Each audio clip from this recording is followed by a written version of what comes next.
Sachin Mohite YouTube चॅनलमध्ये आपलं सर्व विद्यार्थी आणि विद्यार्थिनींचं हॅशटॅग नंबर 35 मध्ये स्वागत आहे.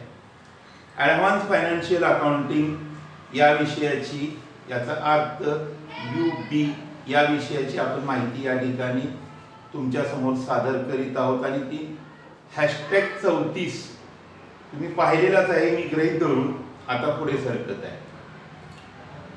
आता डेप्रिसिएशनकडे जाण्यापूर्वी थोडंसं मी अकाउंटन्सी, खास करून ॲडव्हान्स फायनान्शियल अकाउंटिंग ह्या विषयाबद्दल एक थोडंसं माझं वैयक्तिक मत मांडतोय की जीवनात जसं, वाक्य बघा, जीवनात जसं प्रत्येकाला श्वासाची गरज आहे. कशाची गरज आहे? अन्न पाणी. बघा, अन्न पाणी जरी तुम्हाला उपलब्ध नसेल तर काही कालावधीसाठी तुम्ही निश्चित जगू शकाल, पण श्वास हा जो जितका गरजेचा आहे की ज्याच्या आधारे मनुष्य म्हणा, सगळे प्राणी म्हणा, ज्यांना जिवंत राहणं प्रॅक्टिकली शक्य नाही श्वास नसेल तर, त्यामुळं जितका श्वास भरभरून घेता येईल तेवढा तुम्ही घ्या. हा नुसता संदेश नाही. तसंच व्यवसायासाठी जर अकाउंटन्सी नसेल तर व्यवसायाचा श्वास गुदमरला म्हणून समजायचं. कारण कसं आहे की हा जो विषय आहे, ह्या विषयावर आपण सखोल चर्चा पुढच्या टप्प्यात नंतर करणारच आहोत, पण व्यवसायाचा श्वास म्हणजे अकाउंटन्सी एवढं डोक्यात ठेवायचं. आणि हे माझं वैयक्तिक मत की जे तुम्हाला निश्चित आवडलेलं आहे, मी खात्री देतो. कारण प्रत्येक बाब व्यवसायाची ही अकाउंटन्सीशी रिलेटेड असते. जितका तुमचं दफ्तर, म्हणजे ज्याला दफ्तर दीर्घ ही कन्सेप्ट जी आहे, डिले ही कन्सेप्ट आपण नंतरच्या कुठल्या तरी एका टॉपिकमध्ये बघू, पण मेन विषय काय की दफ्तर दिरंग ही जी कन्सेप्ट जी आहे, अपहार म्हणतात, बरोबर आहे. ह्या वेगवेगळ्या कन्सेप्ट ह्या जर तुमचं फिनान्शियल स्टेटमेंट जर परफेक्ट असेल तर व्यवसायाचा तुमचा श्वास गुदमरणार नाही, ही मी गॅरंटी देतो. ओके, चला डेप्रिसिएशनकडे. काल मी तुमच्यासमोर एक प्रश्नचिन्ह निर्माण केलेलं होतं की आपण डेप्रिसिएशन ट्रीट काय करायला लागलेलं आहे. बघा, आपण depreciation treat profit and loss अकाउंटच्या डेबिट साईडला ट्रीट करायला लागलोय, बरोबर. म्हणजे दरवर्षी एक आपण त्याची तरतूद करून ठेवायला लागलोय. काय करून ठेवायला लागलोय? डेप्रिसिएशनची आपण तरतूद करून ठेवायला लागलोय. मग ही जी तरतूद आहे ती आपण डेबिट साईडला कन्सिडर काय करायला लागलोय की तो त्या वर्षाचा खर्च म्हणून. पण हा ऍक्च्युअल खर्च आहे का? बघा, माझं वाक्य किती महत्वाचं आहे. हा ऍक्च्युअल खर्च आहे का? कारण या खर्चामुळे व्हायला लागले काय की आपलं प्रॉफिट कमी व्हायला लागलेलं आहे. काय व्हायला लागलं? बिझनेसचं प्रॉफिट कमी दिसायला लागले. कारण नेट प्रॉफिट आपला डेबिट साईडला तो खर्च पडल्यामुळे कमीच दिसायला लागलेला आहे. जी काही रक्कम आपण तुम्ही आम्ही व्यवसायासाठी प्रॉफिट आहे P&Lच्या डेबिटला, शॉर्ट फॉर्म आहे, लक्षात घ्या, P&L. त्यामुळे बऱ्याच वेळा माझ्या तोंडातून इथून पुढे P&L येईल, कारण प्रत्येक वेळेला मी काय प्रॉफिट अँड लॉस अकाउंट म्हणेनच असं नाही. एक कसं झालेलं आहे, शिक्षकांच्यात म्हणा, विद्यार्थ्यांच्यात एक प्रॉपर वर्ड झालंय P&L डेबिट, PNL क्रेडिट, म्हणजे profit and loss credit side, बरोबर. ॲज प्रॉपर्टीज अँड ॲसेट्स असं कधी म्हणलं जात नाही, नुसते ॲसेट साईड म्हणतात. लायबिलिटीला सुद्धा तशीच आहे की शॉर्ट फॉर्म मध्ये लायबिलिटी म्हणत बसतात, बरोबर आहे. तर त्या पद्धतीनं आपण या ठिकाणी P&L ला ज्यावेळी त्याची तरतूद करतो त्यावेळेला आपण तो खर्च त्या वर्षातला संबोधतो. पण खरोखर तो खर्च आहे का? कारण तुमचा त्या वर्षाचा नेट प्रॉफिट जरी कमी होत असला तरी ही तुम्ही जी डेप्रिसिएशनची तरतूद केलेली आहे ती तुम्हाला भविष्यात उपयोगी पडणार आहे. मग उपयोगी पडणार आहे तर तो एक प्रकारचा फंड आहे. बघा किती महत्वाचं वाक्य आहे. डेप्रिसिएशन हा एक प्रकारचा फंड आहे की उदाहरणार्थ जे फर्निचर, बरोबर आहे, किंवा जे यंत्र, आपण यंत्रच म्हणजे बिझनेसच्या भाषेत, त्या तुम्हाला झटकन समजेल, तर प्लांट अँड मशिनरी जी काही तुमची आहे त्याच्यासाठीची जी तुम्ही डेप्रिसिएशनची तरतूद करायला लागलेला आहात ती तुम्हाला ज्या वेळेला नवीन यंत्र तुम्ही खरेदी करणार आहात त्यावेळी ही रक्कम एकदम गट्टा स्वरूपात तुम्हाला मिळणारच आहे, लमसम स्वरूपात. ओके, त्यामुळं फॉर एक्झाम्पल असं गृहीत धरू, पूर्वी 1 लाखाचे शब्द वापरले जायचे. आता प्रॉब्लेम मध्ये सुद्धा आम्ही एक विद्यार्थ्यांना थोडंसं कसं आहे तुमचा IQ लेवल 12वीचा गृहीत धरून आम्ही 1 लाख 2 लाख 5 लाख असंच प्लांट अँड मशिनरी यासाठी करतो. पण रियालिटीमध्ये CNC आणि VMC घ्यायची जर मशीन झाली तर कोट्यावधीमध्ये खर्च आहे.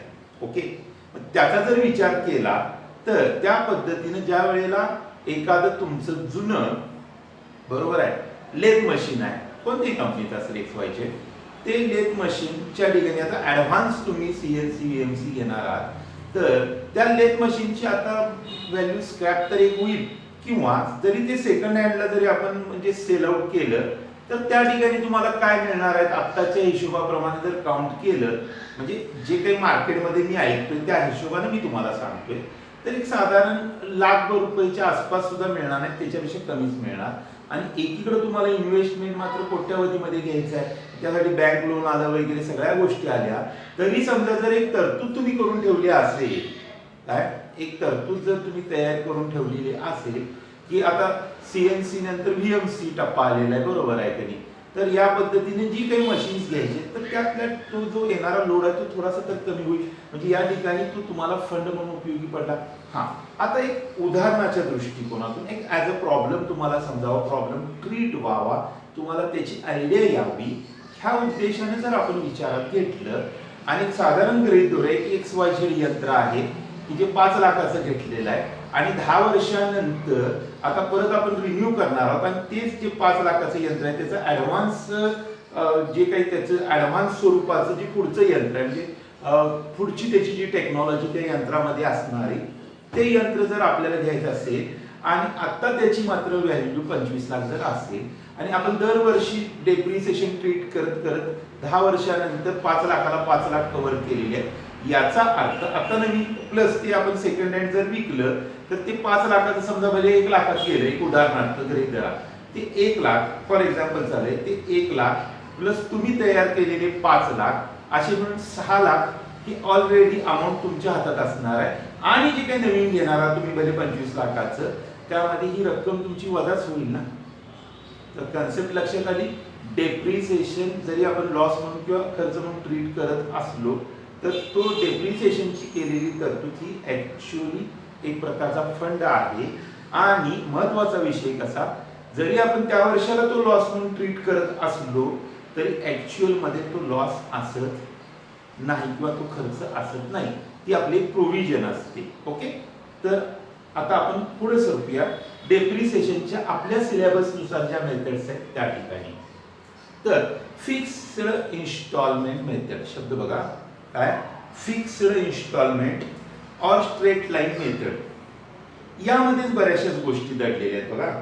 फिक्स्ड इन्स्टॉलमेंट म्हणजे फिक्स्ड इन्स्टॉलमेंट बरोबर आहे, यामध्येच बऱ्याचशा गोष्टी दडलेल्या आहेत की ज्या मी नंतर प्रॅक्टिकली तुम्हाला इथं ऍक्च्युअली प्रॉब्लेम सोडवताना मी त्या दाखवणार आहे. त्याला ट्रीट कसं केलं जातं, काय केलं जातं, त्याला ट्रीट कसं केलं जातं. आणि रिड्युसिंग बॅलन्स मेथड काय किंवा रिटर्न डाऊन मेथड जी आहे त्यावेळेला हे डेप्रिसिएशन ट्रीट कसं केलं जातं. ऍक्च्युअली मला वाटतं ते तुम्हाला प्रॉब्लेमच्या वेळेलाच मी तुम्हाला ते प्रत्यक्ष फळ्यावर दाखवेल. ठीक आहे, तोपर्यंत कंट्रोल करा. आधी थेअरी समजून घेणं गरजेचं आहे.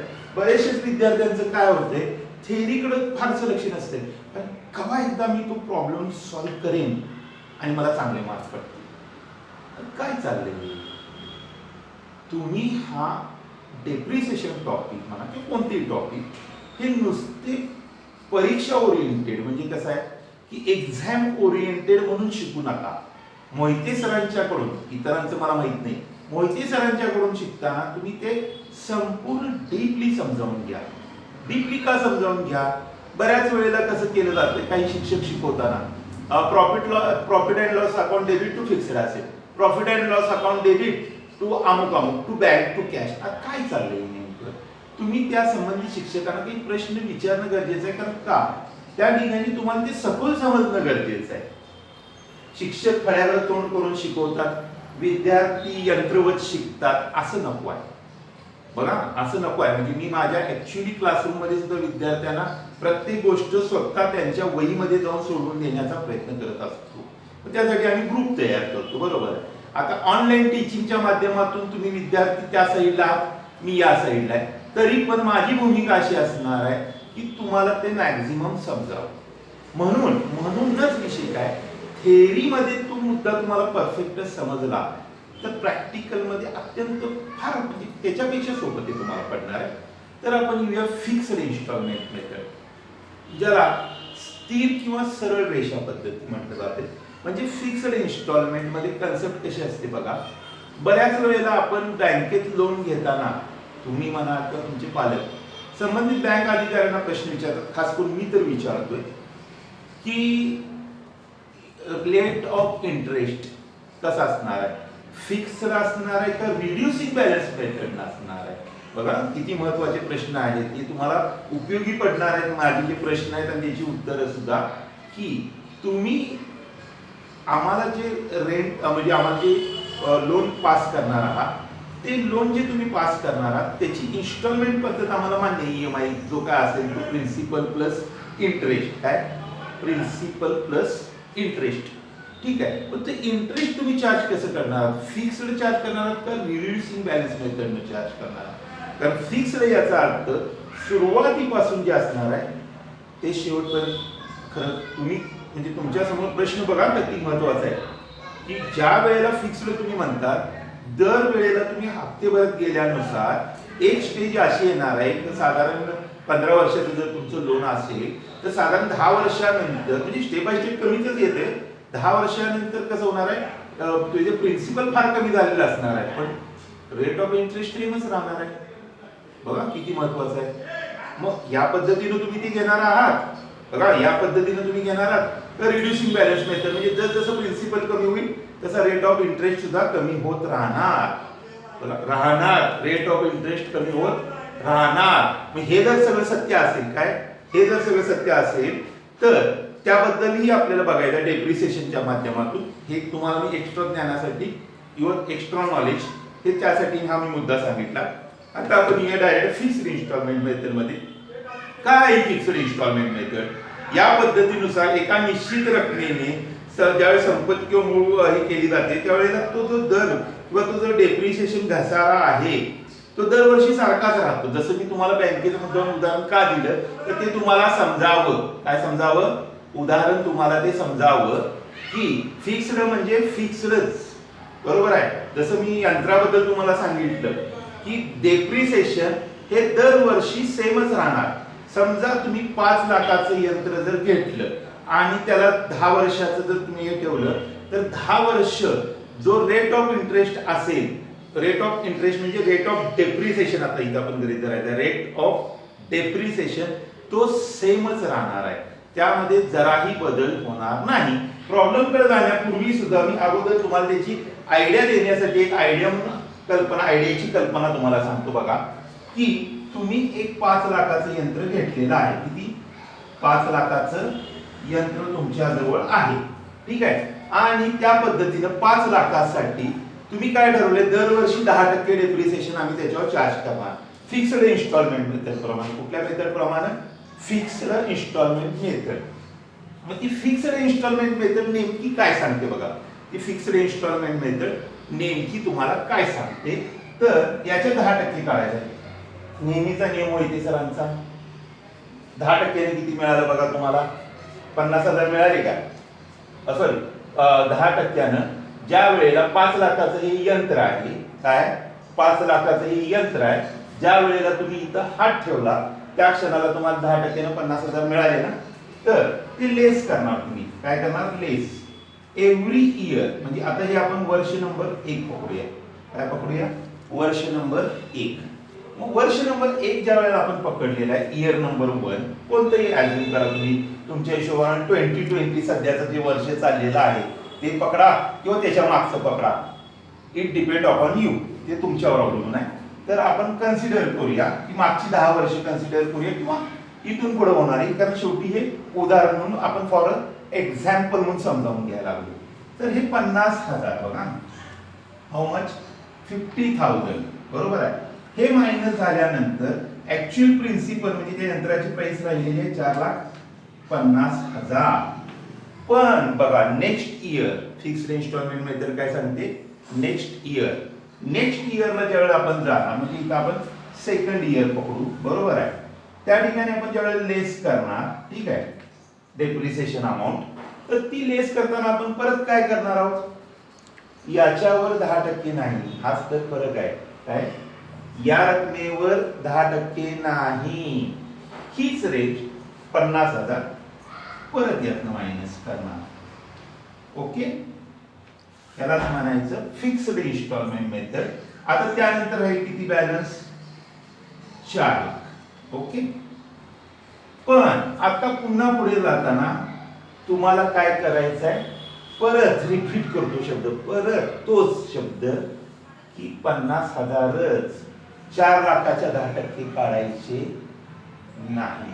ओके, का तर माहिती सांगता सोपं आहे, 1 0 हे करूया 40,000 राहतील. नो, फिक्स्ड इन्स्टॉलमेंट मेथड 10व्या वर्षापर्यंत हीच ट्रीटमेंट, त्याला ट्रीट करत राहावं लागणार आहे, तुम्हाला हीच ट्रीटमेंट द्यावी लागणार आहे. म्हणूनच याला सरळ रेषा किंवा स्ट्रेट लाईन मेथड म्हटलं गेलेलं आहे. आता पूर्ण तुमच्या लक्षात आलेलं आहे. तर याचं एक सूत्र कसं आहे बघा, डेप्रिसिएशन इज इक्वल टू म्हणजे घसारा इज इक्वल टू संपत्तीचा एकूण परिव्यय म्हणजे खर्च मायनस अवशेष मूल्य, त्रोट मूल्य म्हणजे ज्याला आपण स्क्रॅप म्हणतो, अवशेष म्हणजे स्क्रॅप म्हणतो, डिवायडेड बाय संपत्तीचे अनुमानित आयुष्य म्हणजे एस्टिमेटेड लाईफ. बरोबर आहे. या सूत्राचा वापर करून या ठिकाणी डेप्रिसिएशन चार्ज केलं जातं. ठीक आहे. तर संपत्तीच्या मूळ किमतीत बघा, मूळ किमतीत जिथं त्रोट मूल्य म्हणजे ज्याला आपण स्क्रॅप व्हॅल्यू म्हणतो ती वजा करून जी काय अनुमानित एस्टिमेट लाईफ आहे बरोबर आहे त्याला अनुमानित आयुष्यात भागतात आणि त्यानुसार येणाऱ्या रकमेनुसार दरवर्षी घसारा आकारला जातो. हाऊ टू चार्ज डेप्रिसिएशन म्हणजेच ही कन्सेप्ट आहे. हाऊ टू चार्ज की डेप्रिसिएशन हे व्हॅल्युएशन कसं केलं जातं. ठीक आहे. तर या पद्धतीने तुम्हाला आता ही कन्सेप्ट निश्चित समजली असेल की बाबा स्थिर म्हणजे फिक्स्ड इन्स्टॉलमेंटचे नेमके फायदे काय होतात. आता फायदे काय आहेत बघा, अगदी सरळ सोपी पद्धत आहे. मोहिते सरांनी सांगितल्याप्रमाणे की तुमच्या शिक्षकांनी सांगितल्याप्रमाणे दरवर्षी 10% एकदाच ती रक्कम ठरणार आहे. 10% ठरणार आहे, 5%, 15% जे काही ठरणार आहे ते वन टाइम ठरणार आहे. वन टाइम ठरणार आहे ते वन टाइम तुम्ही काय करणार आहात, हे 50,000 दरवर्षी, अगदी 10वं वर्ष असेल तर 10व्या वर्षापर्यंत, 5 वर्षाचं ठरलं असेल तर 5व्या वर्षापर्यंत, 15 वर्षाचं जर ठरलं असेल तर 15 वर्षापर्यंत या पद्धतीनं दरवर्षी हेच आपण काय करणार आहोत, 50,000 वजा करणार आहोत. काय करणार आहोत, 50,000 वजा करणार आहोत. म्हणूनच याला आपण फिक्स्ड इन्स्टॉलमेंट म्हणजे साधी सरळ सोपी पद्धत आहे. ओके, हे तर तुमच्या लक्षात आलं. आता या वर्षी दरवर्षी घसारा आकारण्यात येतो एक विशिष्ट रक्कम देऊन.